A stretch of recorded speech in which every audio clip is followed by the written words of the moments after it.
सारे जीवों में मनुष्य ही सर्वश्रेष्ठ क्यों? देखिए इस रिपोर्ट में। इतना बड़ा दर्शन और इतनी ताकत मिली तपस्या से, तो 28 कल्प तक उनका विनाश ही नहीं हुआ। और क्यों विनाश नहीं हुआ? क्योंकि उनको भी माया आ गई।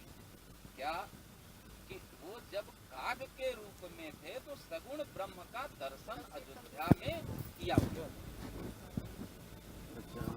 तो उन्होंने सोचा कि जब मैं इस काग शरीर में सगुण ब्रह्म का दर्शन कर लिया तो मैं इस काग शरीर को नहीं छोड़ूंगा, नहीं त्यागूंगा। माया ने उनको भी काग भुसुंडी को भी घुमा दिया।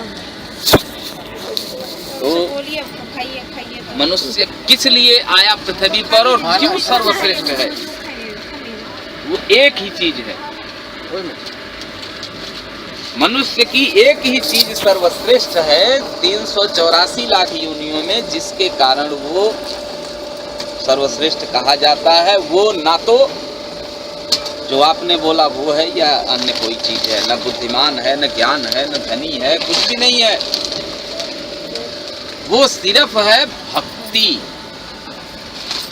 मनुष्य के पास एक अमूल्य चीज है, वो है भक्ति।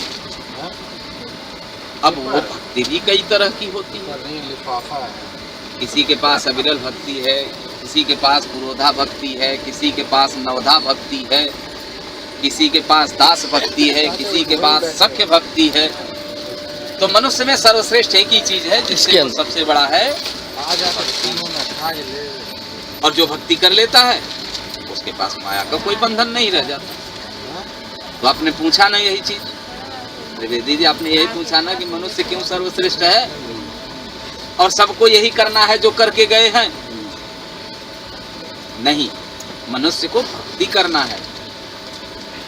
तो अब ये हमारे महापुरुषों ने क्या कहा, अब उसकी भी बात एक कथा सुनाता हूँ, जब ध्यान से सुनना भाई। एक कथा सुनाता हूँ। बच्चे का मन तभी लगता है जब सुनता ध्यान से सुनता है। हाँ जी, हाँ जी, हाँ जी, हाँ जी करते। तो मनुष्य भक्ति की तरफ नहीं रह पाता, माया की तरफ हो जाता है। उसे माया विरासत में मिलती है। हाँ। तो अपने कुल, परंपरा, खानदान, प्रतिष्ठा, सामाजिक प्रतिष्ठा, इन सब चीजों को वो बचाता है।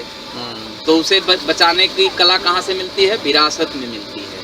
अब विरासत में कैसे मिलती है, एक कथा मैं आपको बताता हूँ। इस कथा को ना बड़े ध्यान, जैसे आपने समाधान मैं सुनने से पहले जरा एक बार बात कर लेता हूं। यानी जनता को होना होगा सज्ञान। जय हिंद, जय भारत।